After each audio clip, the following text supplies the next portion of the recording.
Another day, another chapter. This one I'm recording right after the last one. Welcome to chapter 8, The Transparent Column. Are you ready? This one's a short one, it's only 12 pages, so.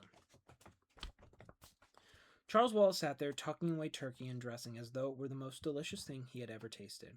He was like Charles Wallace. He looked like Charles Wallace. He had the same sandy brown hair, the same face that had not yet lost its baby roundness. Only the eyes were different, for the black was still swallowed up in blue. But it was not far from this that made Meg feel that Charles Wallace was gone, that a little boy in the place was only a copy of Charles Wallace, only a doll.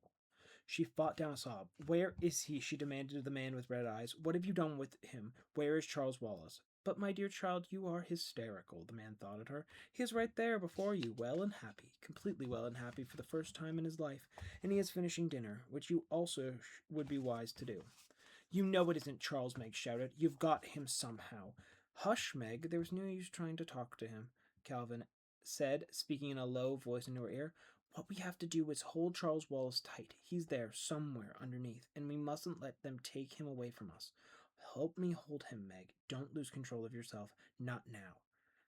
You've got to help me hold Charles." He took the little boy firmly by one arm. Fighting down her hysteria, Meg took Charles's other arm and held it tightly. "You're hurting me, Meg," Charles said sharply. "Let me go." "No," Meg said grimly. "We've been all wrong." Charles Wallace's voice, Meg thought, might have been a recording. There was a canned quality to it. "He isn't an enemy at all. He's our friend." "Nuts," Calvin said rudely. "You don't understand, Calvin," Charles Wallace said. "Mrs. Whatsit, Mrs. Who, and Mrs. Which have confused us. They're the ones that are really our enemy. We never should have trusted them for a minute." He spoke in his calmest, most reasonable voice, the voice which infuriated the twins. He seemed to be looking directly at Calvin as he spoke, and yet Meg was sure that the bland blue eyes could not see, and that something else was looking at Calvin through Charles. Now the cold, strange eyes turned to her. "Meg, let go. I will explain it all to you, but you must let go." "No," Meg gritted her teeth. She did not release her grasp, and Charles Wallace began to pull down with a power that was not her own, and her own spindly strength was no match against it. "Calvin!" she gasped, as Charles Wallace wrenched his arm from her and stood up. Calvin the athlete, Calvin the boy who split firewood and brought it in for his mother, whose muscles were strong controlled, let go Charles Wallace's wrists and tackled him as though he were a football. Meg, in her panic and rage, darted at the man in the chair, intending to hit him as Charles Wallace had done. But the black-smocked men were too quick for her, and one of them held her with her arms pinioned behind her back. "Calvin, I advise you to let me go," came Charles Wallace's voice from under Calvin. Calvin, his face screwed up with grim determination, did not relax his hold. The man with red eyes nodded, and three of the men moved in on Calvin. At least it took three of them, pried him loose, and held him as Meg was being held. "Mrs. Whatsit!" Meg cried desperately. "Oh, Mrs. Whatsit!" But Mrs. Whatsit did not come. "Meg," Charles Wallace said. "Meg, just listen to me." "Okay, I'm listening." "We've been all wrong. I told you, we haven't been understood. We've been fighting our friend and Father's friend. If Father tells me he's our friend, maybe I'll believe it. Maybe. Unless he's got Father under a spell or whatever it is. Like you. This isn't a fairy tale. Spells indeed." Charles Wallace said. "Meg, you've got to stop fighting and relax. Relax and be happy." "Oh, Meg, if you just relax, you'd realize that all our troubles are over. You don't understand what a wonderful place you've come to. You see, on this planet, everything is in fixed, perfect order because everyone has learned to relax, to give in, to submit. All you have to do is look quietly and steadily into the eyes of our good friend here. For he is our friend, dear sister, and he will take you in as he has taken me."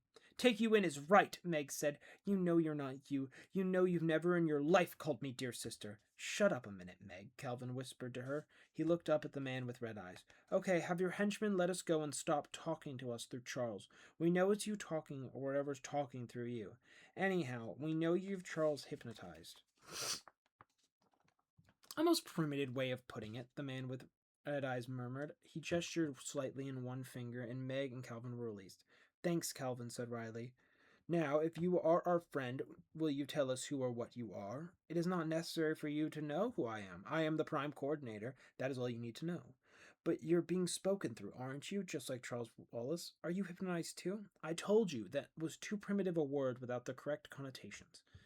It is you who are going to take us to Mr. Murray. No, it is not necessary, nor is it possible for me to leave here. Charles Wallace will conduct you." "Charles Wallace?" "Yes." "When?" "Now." The man with red eyes made the frightening grimace that passed for his smile.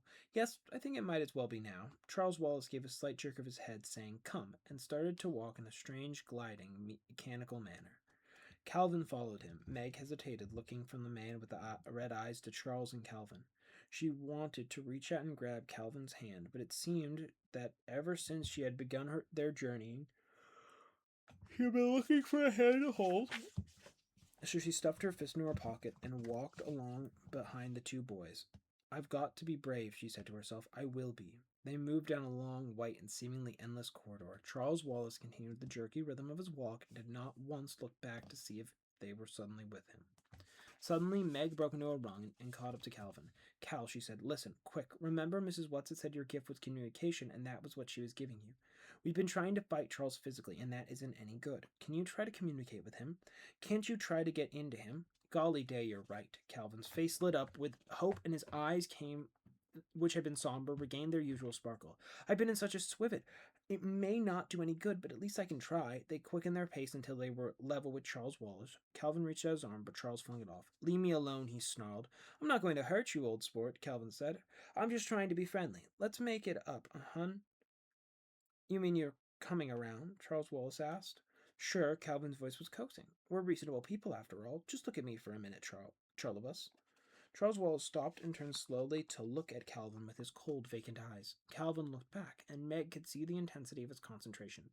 An enormous shudder shook Charles Wallace. For a brief flash, his eyes seemed to see. Then his whole body twirled wildly and went rigid. He started his marionette's walk again. "I should have known better," he said. "If you want to see Murray, you'd better come with me and not try any more hanky-panky." "Is that what you call your father, Murray?" Calvin asked. Meg could see that he was angry and upset at this near success. "Father? What is a father?" Charles Wallace intoned. "Merely another misconception. If you feel the need of a father, then I would suggest that you turn to it." "It again. Who's this it?" "All in good time," Charles Wallace said. "You're not ready for it yet. First of all, I will tell you something about this beautiful, enlightened planet of Camazotz." His voice took on the dry, pedantic tones of Mr. Jenkins.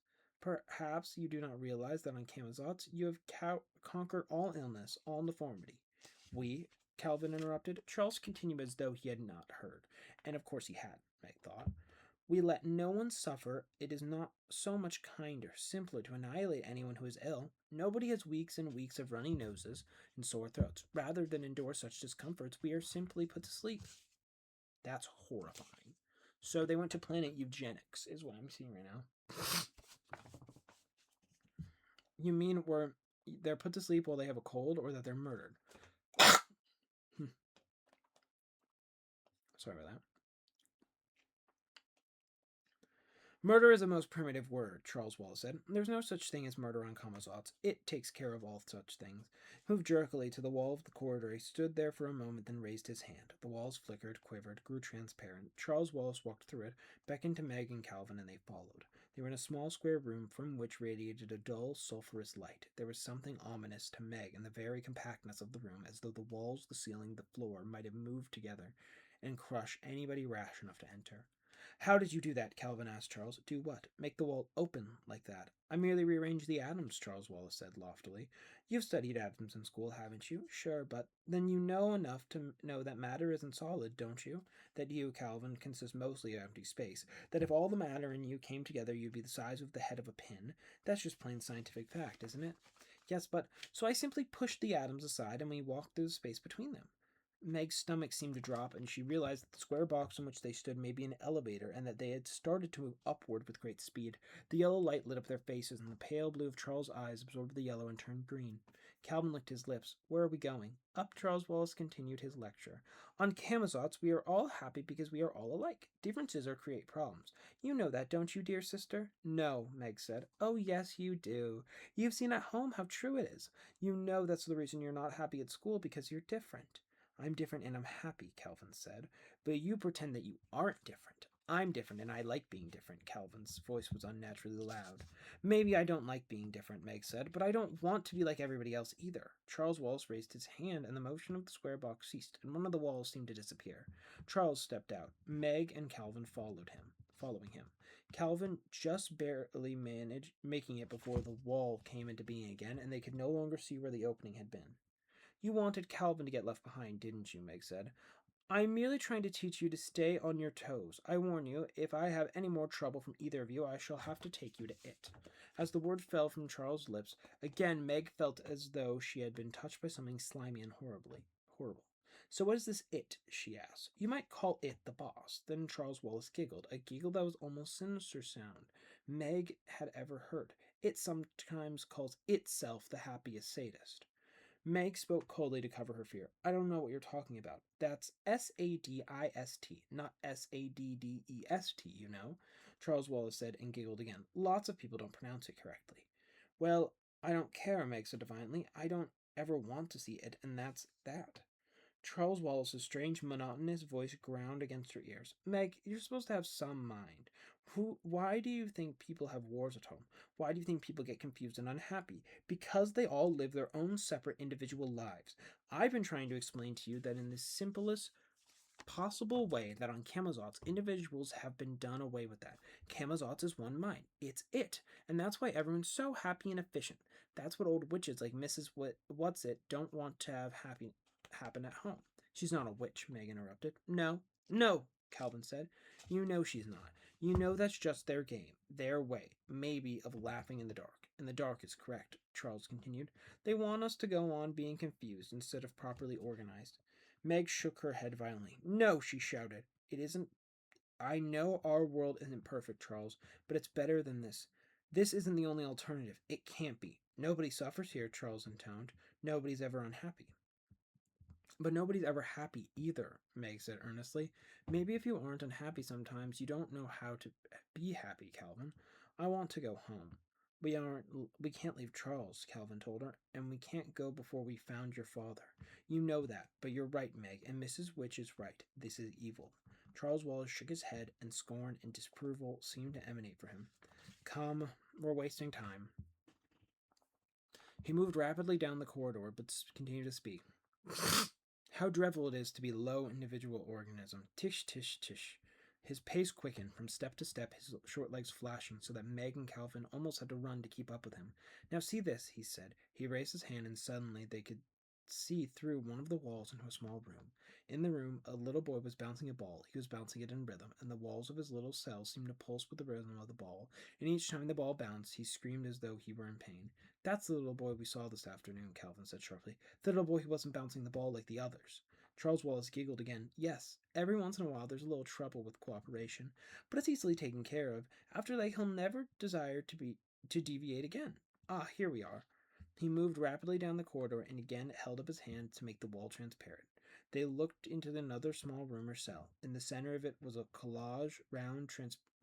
in the center of it was a large, round, transparent column, and inside that column was a man. Father! Meg screamed. End of chapter 8. So they found their father.